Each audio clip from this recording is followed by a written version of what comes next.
Hello दोस्तों, आप लोगों का स्वागत है इतिहास की दुनिया 99 पे। आज हम आप लोगों के लिए फिर से एक नए सेट का सॉल्यूशन लेकर के आए हैं डीएलएड एंट्रेंस एग्ज़ाम के लिए। तो आप यहाँ पर देख सकते हो कि ये जो प्रश्न यहाँ पर लगा हुआ है, डीएलएड एंट्रेंस एग्ज़ाम 15/9/2022 को यहाँ से प्रश्न पूछा गया है। तो उन सारे प्रश्नों को हम लोग सॉल्यूशन करने वाले हैं ताकि आपको क्वेश्चन का पैटर्न पता चल सके कि आपका जो एग्ज़ाम 2025 में होगा, किस तरह के प्रश्न पूछे जाते हैं और कौन-कौन से टॉपिक से प्रश्न पूछे जाते हैं। तो चलिए हम लोग स्टार्ट करते हैं एक-एक प्रश्न का सॉल्यूशन। पहला प्रश्न आपके सामने में है, खिले हज़ारों चाँद तुम्हारे नैनों के आकाश में, पूछेगा कि इस शब्द में, ये इस वाक्य में कौन-सा अलंकार है? दोस्तों, अलंकार क्या होता है? जिस प्रकार महिलाएं सुंदर दिखने के लिए आभूषण का प्रयोग करती है, उसी प्रकार दोस्तों शब्दों को सुंदर बनाने के लिए हम लोग अलंकार का प्रयोग करते हैं। किसका प्रयोग करते हैं? अलंकार का प्रयोग करते हैं। जहाँ रंग रूप दशा गुण आदि समानता के कारण उपमेय और उपमान को एक ही रंग रूप कह दिया जाए, उसमें रूपक अलंकार होता है। कौन सा अलंकार होता है? रूपक अलंकार होता है। तो ऑप्शन नंबर बी क्या हो जाएगा? बिल्कुल राइट हो जाएगा। और रूपक अलंकार का पहचानने का चिन्ह होता है, ऐसे वाक्य में आपको ये वाला जो चिन्ह होता है, जो लगल रहता है, इसको कहते हैं योजक चिन्ह। इस टाइप का जो चिन्ह रहता है बीच में हाइफन, ये योजक चिन्ह कहते हैं। इस वाक्य में ना तो सा लगल रहेगा, ना सी लगल रहेगा, ना ही से लगल रहेगा। तो ना सा सी से ये सब कुछ नहीं लगा रहेगा, तो कौन वाक्य हो जाएगा? रूपक अलंकार हो जाएगा। अगर सा सी से अगर ये सब लगा रहे, तब उसको कहेंगे उपमा अलंकार। क्या कहेंगे?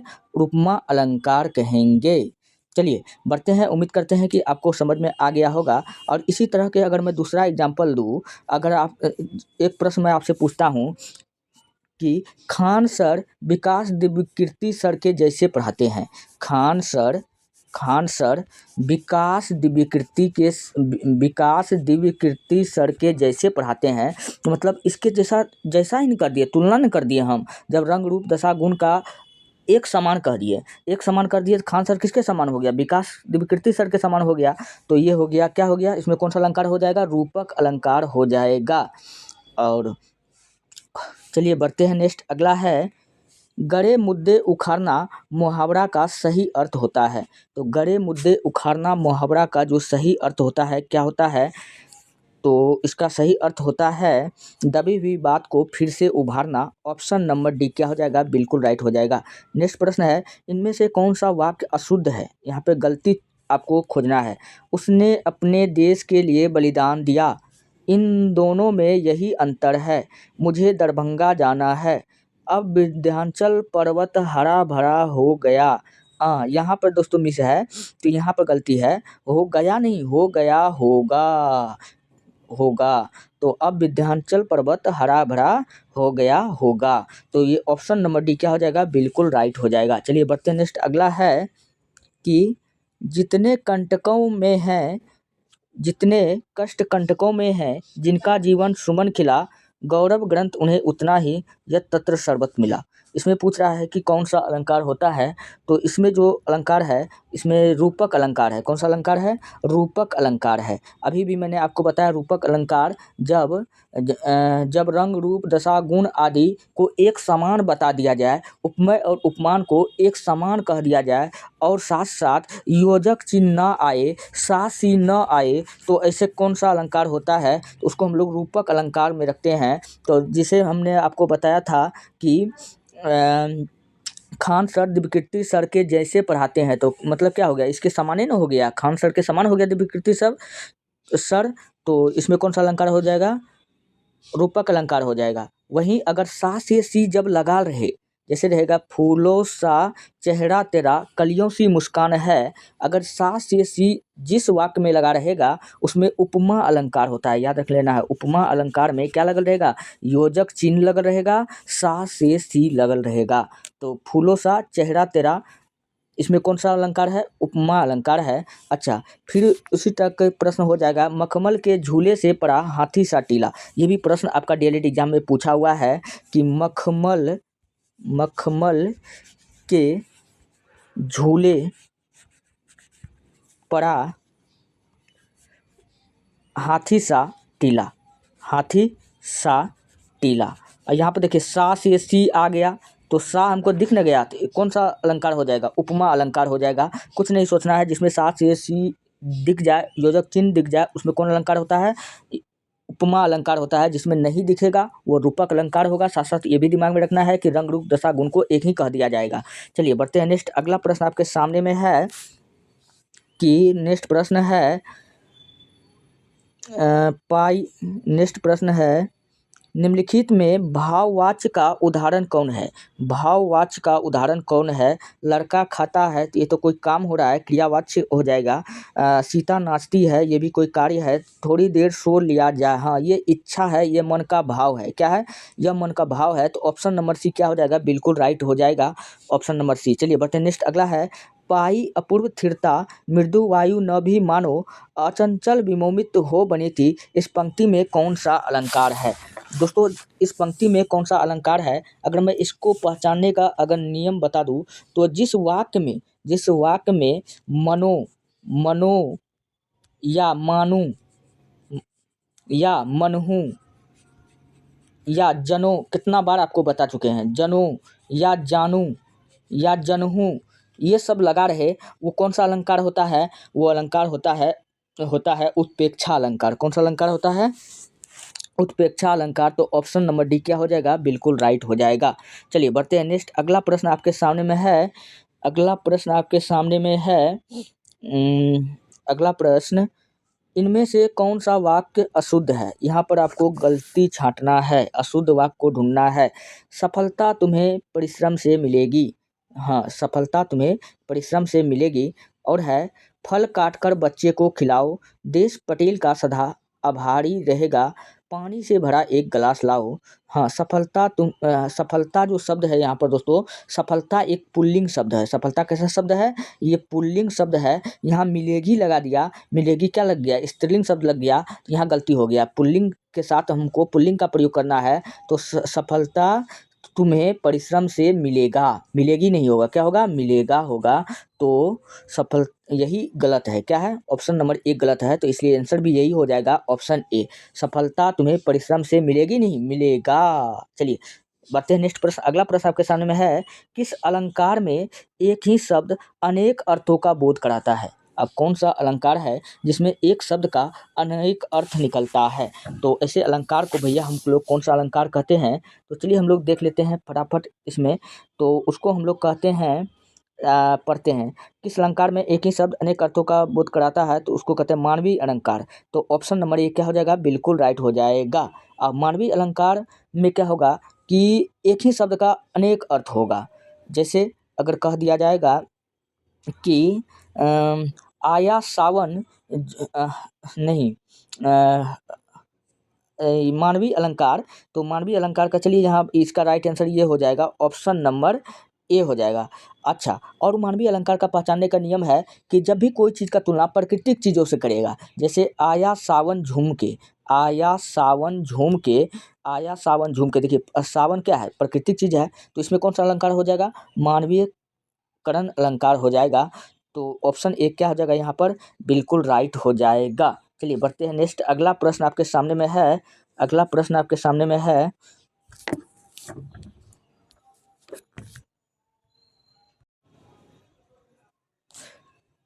प्रश्न है, किस अलंकार में एक ही शब्द अनेक अर्थों का बोध कराता है? जब किसी पंक्ति में एक ही शब्द अनेक अर्थों का बोध कराता है, तो उस कंडीशन में मानवीय अलंकार होता है। तो ऑप्शन नंबर एक क्या हो जाएगा? राइट हो जाएगा। इसका पहचानने का नियम होता है, जब भी किसी चीज़ का वर्णन प्राकृतिक के चीज़ों के साथ करेगा, तो उसमें क्या होता है?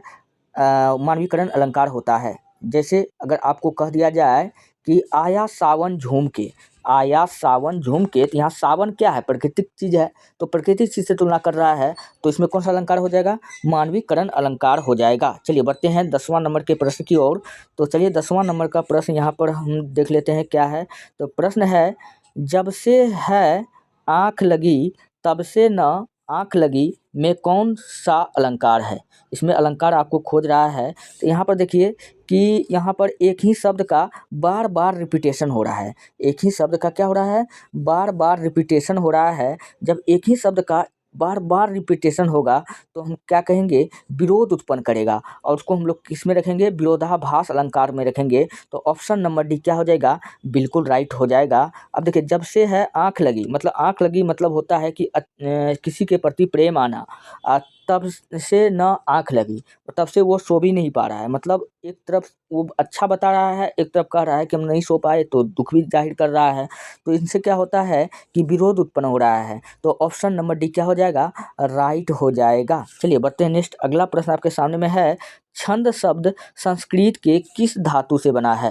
दोस्तों, छंद शब्द जो है संस्कृत के छदी धातु से बना है। तो ऑप्शन नंबर ए क्या हो जाएगा, राइट हो जाएगा। अच्छा, छंद का अगर अर्थ पूछे क्या होता है, तो छंद का दोस्तों अर्थ होता है हृदय को प्रसन्न करना। क्या होता है, हृदय को प्रसन्न करना होता है। अच्छा, छंद का सर्वप्रथम उल्लेख पूछेगा हमको कहाँ मिलता है, तो छंद का जो है सर्वप्रथम उल्लेख हमको ऋग्वेद में मिलता है। कहाँ मिलता है, ऋग्वेद में मिलता है। और ऋग्वेद को हम लोग क्या कहते हैं, संगीत का वेद कहते हैं, आपको तो पता ही होगा। और छंद से अगर हम क्वेश्चन बनाए तो क्वेश्चन बन सकता है कि छंद शास्त्र की रचना पूछेगा कौन किया है, तो छंद शास्त्र की रचना कौन किया है, तो पिंगल ऋषि। कौन किया है, छंद शास्त्र की रचना पिंगल ऋषि किया है। और पिंगल ऋषि का किताब का नाम क्या है, पिंगल शास्त्र। क्या है, अपने नाम पर ही अपने बुक का नाम रख दिया, पिंगल शास्त्र। और देखिए, आपके लिए डीएलएड के एग्जाम देने के लिए जाते हैं, छंद, दोहा, सरोठा, ये सब काफ़ी इंपॉर्टेंट होता है। आप लोग इन सबको पढ़ करके जाइए। अगर आपको वीडियो अच्छा लग रहा है, हेल्पफुल लग रहा है, तो दोस्तों आप जा कर के हमारे टेलीग्राम चैनल में जुड़ जाइए, और वहाँ से आप पीडीएफ लेना चाहते हैं तो इतिहास की दुनिया 99 सर्च कर करके पीडीएफ ले सकते हैं। रोज़ क्लास का पीडीएफ टेलीग्राम चैनल पर अपलोड हो जाता है। चलिए बढ़ते हैं नेक्स्ट प्रश्न, अगला प्रश्न आपके सामने में है, अगला प्रश्न आपके सामने में है कि वह मुख की मधुराई कहाँ कहो मीठी लगे अखियन लुनाई। इसमें पूछ रहा है कि कौन सा अलंकार है। तो इसमें भी दोस्तों कौन सा अलंकार है, इसमें भी विरोधाभास अलंकार है। कहीं न कहीं क्या कर रहा है कि विरोध कर रहा है। तो ऑप्शन सी क्या हो जाएगा, बिल्कुल राइट हो जाएगा। चलिए बढ़ते हैं नेक्स्ट, निम्न में से कौन सा वाक्य शुद्ध है, शुद्ध वाक्य हमको खोजना है। हमारे शिक्षक प्रश्न पूछते हैं, फल को पका हुआ होना चाहिए। इस काम में शिथिलता नहीं दिखानी चाहिए, इस काम में शिथिलता नहीं दिखानी चाहिए। इस कार्य करते हुए मोहन को कई महीने हो गए। तो यहाँ राइट आंसर ये वाला हो जाएगा, ये सही वाक्य है, इस काम में शिथिलता नहीं दिखाना चाहिए। तो ऑप्शन नंबर सी क्या हो जाएगा, बिल्कुल राइट हो जाएगा। चलिए बढ़ते हैं नेक्स्ट, अगला है, पवित्र का सही संधि विच्छेद है। पवित्र का पो जोड़ इत्र, पवित्र का क्या हो जाएगा, पो जोड़ इत्र खोजिए कहाँ दिख रहा है, तो ऑप्शन नंबर डी में दिख रहा है। पवित्र शब्द में कौन सा, हाँ, अगर आपसे क्वेश्चन पूछ लेगा कि पवित्र शब्द में कौन सा संधि है, तो पवित्र शब्द में आयादी संधि है। कौन संधि है, आयादी संधि है, याद रखना है, काफ़ी इंपॉर्टेंट है। आयादी संधि को हम लोग, जैसे पवित्र हो गया। नयन शब्द में पूछेगा कौन संधि है, तो नयन को कहते हैं ने जोड़ अन, तो ने जोड़ अन, तो नयन का क्या हो जाएगा, आयादी संधि हो जाएगा। तो उसी प्रकार पूछेगा भवन शब्द में कौन सा संधि है, नाविक शब्द में पूछेगा कौन सा संधि है, इस सब में कौन सा संधि है, तो सब में जो है आयादी संधि है, आपको याद रखना है। चलिए बढ़ते हैं नेक्स्ट, अगला प्रश्न फिर पूछा संधि से ही है, नीरव का संधि विच्छेद है। नीरव का संधि विच्छेद क्या हो जाएगा, निह जोड़ रव। क्या हो जाएगा, निह जोड़ रव। खोजिए ऑप्शन कहाँ दिख रहा है, तो ऑप्शन बी में हमको दिख रहा है नीरव। और नीरव में पूछेगा कौन सा संधि है, तो इसमें विसर्ग संधि है। क्या है, विसर्ग संधि है। जब भी कोई शब्द में विसर्ग लग जाए तो आंख मूंद के लगा दीजिएगा कि ऊपर संधि होगा, और संधि पूछे तो बताइएगा विसर्ग संधि होगा। जैसे देखा निश्चल, निश्चल का क्या हो जाएगा, नीह जोड़ छल। क्या हो जाएगा, नीह जोड़ छल, निश्चल। तो निश्चल में भी पूछे कौन सा संधि है, तो यह निश्चल में भी हो जाएगा, विसर्ग संधि हो जाएगा। फिर कहेगा दुष्कर्म में कौन सा संधि है, तो दुह जोड़ कर्म, तो दुह जोड़ कर्म हो जाएगा। तो फिर यहाँ देखिए दुह में क्या आ गया, विसर्ग आ गया, तो इसमें कौन सा संधि हो जाएगा, इसमें भी जो संधि होगा विसर्ग संधि होगा। चलिए बढ़ते हैं नेक्स्ट, अगला प्रश्न आपके सामने में है, निम्नलिखित पंक्ति में कौन सा वर्णिक छंद है।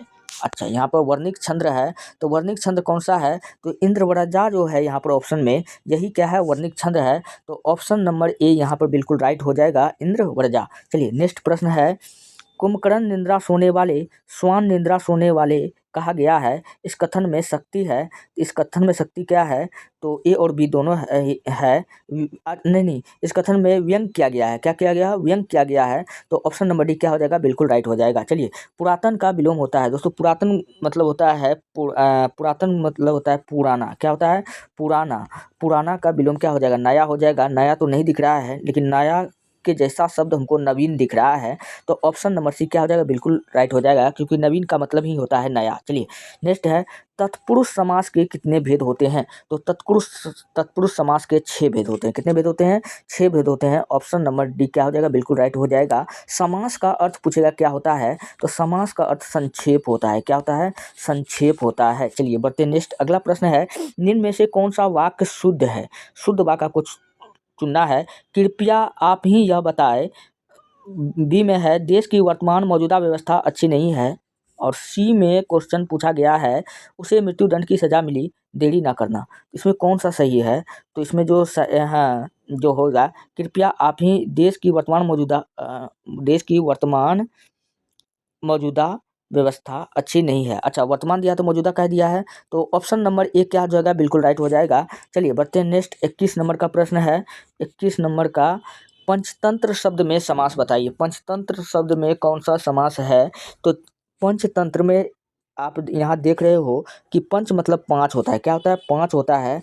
5 क्या है? एक संख्या है। जब भी कभी संख्या आ जाता है, तो संख्यावाची जो होता है वह द्विगु समास में होता है। किसमें होता है? द्विगु समास में होता है। तो पंचतंत्र में कौन सा समास हो जाएगा? द्विगु समास हो जाएगा। ऑप्शन नंबर सी क्या हो जाएगा? राइट हो जाएगा। अच्छा, उसी प्रकार पूछेगा कि उसी प्रकार आपसे पूछ लेगा कि त्रिभुवन में कौन सा समास है? त्रिभुवन, तो आप लोग बोलेंगे सर जी त्रिभुवन में 3 आता है, तो इसलिए 3 एक संख्या है, तो 3 एक संख्या है, तो इसलिए में कौन सा समास हो जाएगा? इसमें भी जो समास होगा द्विगु समास होगा, क्योंकि संख्यावाची है। और त्रिभुवन हो गया। फिर पढ़ेगा कि चौराहा में कौन सा समास है? चौराहा में फिर 4 आ गया, यह संख्या है, तो इसमें भी द्विगु समास होगा। नवरात्रि में कहेगा कौन सा समास है? आपको यही बताना है। चलिए, बढ़ते नेक्स्ट। अगला है कि रौद्र रस का अस्थाई भाव क्या होगा? रौद्र रस का अस्थाई भाव क्या होगा? सबसे पहले जानिए कि रस क्या होता है। रस दोस्तों 4 प्रकार का होता है। पहला को कहते हैं अस्थाई भाव, दूसरा को कहते हैं अस्थाई भाव, दूसरा को कहते हैं विभाव, फिर तीसरा को कहते हैं संचारी भाव, फिर कहते हैं अनुभाव। यही 4 प्रकार का रस होता है। अच्छा, रसों की संख्या अगर पूछेगा कि कुल कितना होता है, दोस्तों अस्थाई भाव रस की संख्या अगर पूछ ले टोटल कितना होता है, आपको बताना 9 होता है। कितना होता है? अस्थाई भाव रसों की संख्या कितना होता है? 9 होता है। आपको ये बात याद रखना है। इसलिए अस्थाई भाव रस को हम लोग नवरस कहते हैं। क्या कहते हैं? नवरस कहते हैं। क्या कहते हैं? नवरस कहते हैं।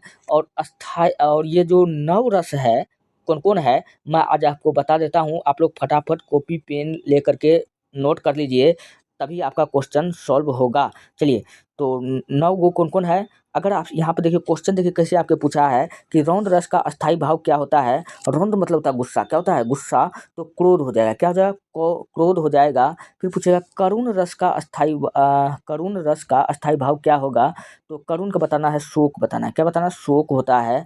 फिर कहेगा श्रृंगार रस का अस्थाई भाव क्या होगा? तो श्रृंगार रस का जो अस्थाई भाव होता है रति होता है। क्या होता है? रति होता है। शांत रस का पूछेगा अस्थाई भाव क्या होगा? शांत रस का अस्थाई भाव निर्वेद होता है। क्या होता है? निर्वेद होता है। फिर पूछेगा भयानक रस का अस्थाई भाव क्या होता है? तो भय होता है। इसी प्रकार से होता है। 9 गो उतना नहीं बताएंगे। चलिए, बढ़ते हैं नेक्स्ट। अगला प्रश्न आपके सामने में है, इनमें कौन शब्दा अलंकार है? तो शब्दा अलंकार, जो शब्द अलंकार का दोस्तों भेद यहाँ पर देख लीजिए। अनुप्रास अलंकार जो है, यही शब्द अलंकार का भेद है। तो ये सब बात बाकी क्या है? हाँ, यही शब्द अलंकार का भेद है। ऑप्शन नंबर बी क्या हो जाएगा? बिल्कुल राइट हो जाएगा। नेक्स्ट प्रश्न है, उसी तपस्वी से लंबे थे देवदार 2 4 खड़े, उस पंक्ति में कौन सा अलंकार है? तो दोस्तों इसमें कौन सा अलंकार है? इसमें जो है उसी और इसमें कौन सा अलंकार हो जाएगा?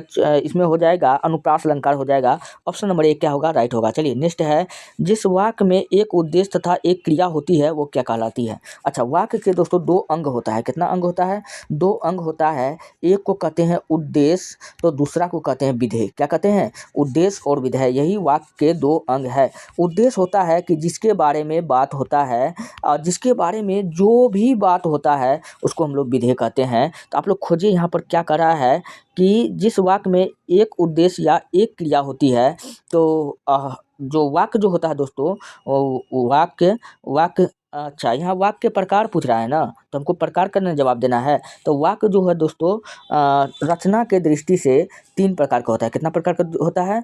रचना के दृष्टि से वाक्य 3 प्रकार का होता है, आपको ये याद रखना है। जबकि सब अर्थ के दृष्टि से, रचना की दृष्टि से 3 होता है, सरल वाक्य, मिश्र वाक्य, संयुक्त वाक्य। अर्थ के दृष्टि से 8 प्रकार का होता है। अर्थ के दृष्टि से 8 प्रकार का होता है। तो रचना की दृष्टि से जो है कौन सा वाक्य हो जाएगा? सरल वाक्य। अच्छा, सरल वाक्य का पहचानने का नियम है जिसमें एक कर्ता और एक क्रिया हो, मतलब एक ही आदमी काम कर रहा हो। तो यहाँ वही चीज़ यहाँ पे लिखा हुआ है, जिस वाक्य में एक उद्देश्य मतलब एक ही व्यक्ति हो और एक ही क्रिया है, उसको साधारण वाक्य कहते हैं, यानी कि सरल वाक्य कहते हैं। तो ऑप्शन नंबर 1 क्या हो जाएगा? राइट हो जाएगा। चलिए बढ़ते हैं नेक्स्ट। उसका भाई व्यापारी है, उपयुक्त वाक्य में विधेय है। तो मैंने बताया वाक्य का 2 अंक होता है, एक उद्देश्य और एक विधेय। तो विधेय, उद्देश्य वो होता है, उद्देश्य होता है जिसके बारे में बात किया जाता है, तो जिसके बारे में बात होगा। और विधेय होता है जिसके बारे में जो भी बात होगा। तो उसका भाई व्यापारी है, तो उसका भाई क्या है? जो भी बात है, क्या बात है? व्यापारी ना है। तो व्यापारी शब्द जो हो जाएगा क्या है? विधेय है। तो ऑप्शन नंबर सी क्या हो जाएगा? बिल्कुल राइट हो जाएगा। चलिए बढ़ते हैं नेक्स्ट। अगला प्रश्न है, आंवला जीवन है तुम्हारी यह कहानी, आंचल में दूध है आँखों में पानी, प्रस्तुत कविता में शब्द शक्ति है। दरअसल शब्द शक्ति को 2 भाग में बांटा गया है, शाब्दिक व्यंजना और आर्थिक व्यंजना। तो यहाँ पर हमको दिख रहा है व्यंजना दिख रहा है, व्यंजना को 2 भाग में बांटा गया है। तो ऑप्शन नंबर बी क्या हो जाएगा? बिल्कुल राइट हो जाएगा। ऑप्शन नंबर बी यहाँ पर राइट होगा, व्यंजना। चलिए बढ़ते नेक्स्ट। मनुष्य एक सामाजिक प्राणी है। जब इतना बड़ा गद्यांश दिया रहे, आप सीधा नीचे आ जाना है आपको। तो यहाँ पर देखिए, पढ़िए। तो यहाँ सबसे पहले जब आप नीचे आते हैं तो यहाँ लिखल है सामाजिक शब्द में प्रत्यय है। तो सामाजिक शब्द में प्रत्यय कह रहा है प से प्रत्यय, प से पहले। तो सामाजिक क्या हो जाएगा? इक हो जाएगा। तो इक हो जाएगा, तो इक प्रत्यय हो जाएगा सामाजिक में। चलिए नेक्स्ट है, उसका कुत्ता अत्यंत रेखांकित शब्द में कौन सा पदबंध है? तो उसका कुत्ता अत्यंत आज्ञाकारी शब्द में कौन सा संबंध है? यहाँ पर जो कुत्ता के बारे में आज्ञाकारी एक विशेषता बता रहा है। तो ऑप्शन नंबर 1 क्या हो जाएगा? बिल्कुल राइट हो जाएगा। 30 नंबर का है, पहाड़ काटना मुहावरा का सही अर्थ होता है। तो पहाड़ काटने कहता है कि पहाड़ तोड़ देगा, मतलब असंभव काम कर डालेगा। तो ऑप्शन ए नंबर क्या हो जाएगा? बिल्कुल राइट हो जाएगा, असंभव काम कर डालना। तो 30 नंबर का राइट आंसर हो जाएगा।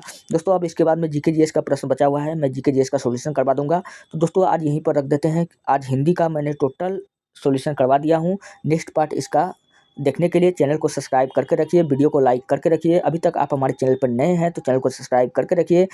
रोज क्लास का पीडीएफ टेलीग्राम चैनल इतिहास की दुनिया 99 पर अपलोड हो जाता है, आप वहाँ से वीडियो का पीडीएफ ले सकते हैं। मिलते हैं नेक्स्ट वीडियो में, धन्यवाद।